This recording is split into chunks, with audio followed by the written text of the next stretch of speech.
kangaroo is today retiring its Boeing 747-400 after almost 25 years of service.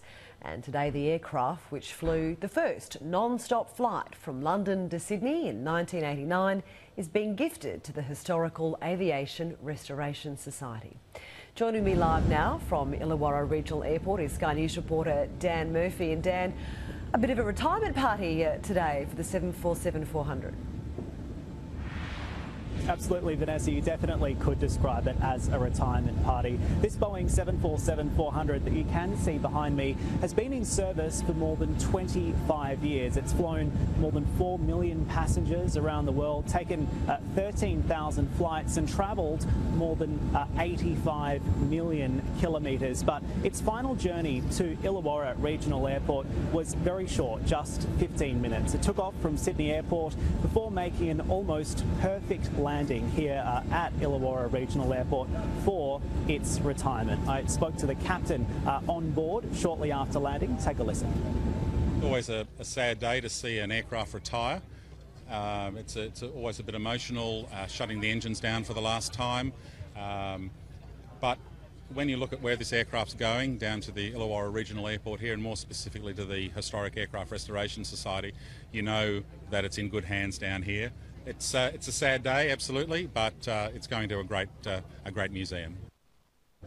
So after more than 25 years of service, where normally an aircraft of this age would be sent to the scrap heap, Qantas have decided that this aircraft carries simply too much Australian aviation history. It was, of course, in 1989 when a Qantas captain flew this plane from London to Sydney in just over 20 hours. It was, of course, a commercial aviation record at that time. So Qantas have decided that this plane really needs to be on display for the public to see and to enjoy. I spoke to Captain David Massey-Green, who was that pilot who not only flew from London to Sydney but also delivered this aircraft from Boeing for Qantas. Of course, for him, today is a very significant day.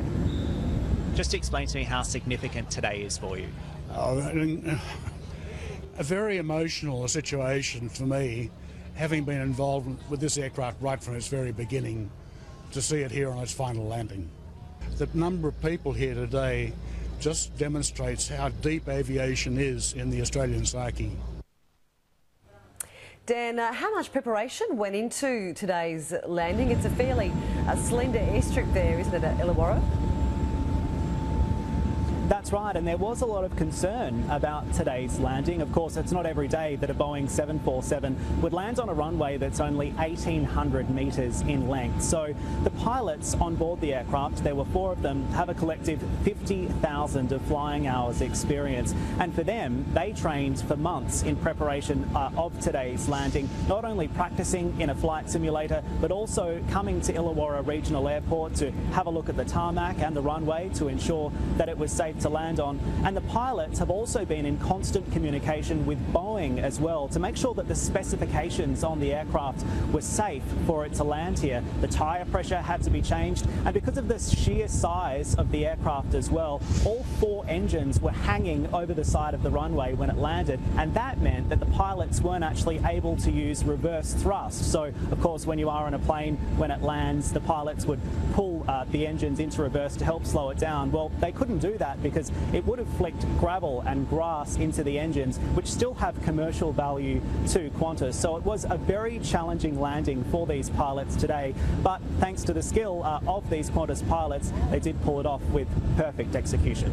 Yeah, textbook landing, a great day for plane spotters. Dan, thank you. We'll cross to you again a little later.